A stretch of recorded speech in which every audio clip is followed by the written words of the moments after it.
Hello, Deb. Hello. Oh, yeah, cheers. Cheers. Free Tibet, yes? Free Tibet. Sure? Sure. Yes. So, I, as a Tibetan, we want definitely an independent nation. Yeah, but you are original Indian from West Bengal part, but you are living here in England as an almost like an Englishman. London, yeah. London. That's right. And you, so do you believe in Tibet getting independence or not? Yes, I do.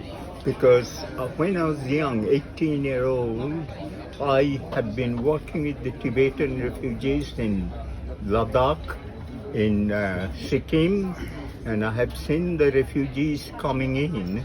This was in 1960-61, and the poor state, they were fleeing their homeland. Do you was really heartbreaking. Yes.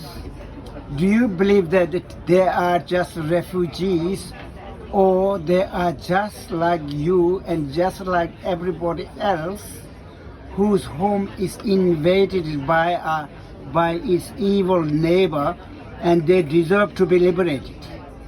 Well, yeah, they should. Every Tibetan I met, they are very fond of their country, their homeland, and they would like to return. And I think, they have got every right to pursue their culture, their way of life in their homeland. And the Chinese government should recognize that. Chinese government do not recognize anything. They recognize Tibet doesn't exist, but Tibet do exist, yes. And I would like you to know that what does Indian government do? Do they recognize Tibet as a nation and Tibet as a people or not? If they do, shouldn't they support Tibetan independence? Well, I don't know what the Indian government wants to do or what they think, but as an Indian, I can say that the Tibetans I've met, they would really go back to their country if they want to, and they, under the guidance of the holy, Dalai Lama, they should be allowed to return and pursue their own culture in their own land, and they would like to follow their own way of life. The Chinese government has no right to decide or lead or dominate the Tibetan people how they should lead their life. Because if they do, the whole Tibetan culture, their way of life, their thinking, and the contribution to the world will disappear. Don't you think Chinese Communist Party, so-called CCP, their homeland is back in China and they should go back to China, don't you think? Well, this is true, absolutely. I mean, I have no objection if the Chinese people come and settle in Tibet and follow the Tibetan culture, their way of life, have respect for the Tibetan culture. It's not the question of, you want to drive out all the Chinese people. It is the question of recognizing the Tibetan culture, Tibetan way of life. For years there had been long cultural connections between China and Tibet, But the Chinese Communist people, Chinese CCP, do not recognize any of it.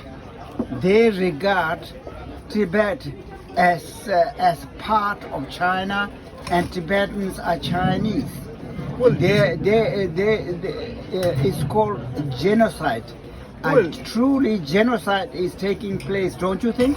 Well, yes, that's right. I think they should take lessons from India in a way, because India is a multi-regional, cultural, multi-religious countries. I come from West Bengal, and West Bengal is very proud of their own culture, of their own language, and the Indian government knows that.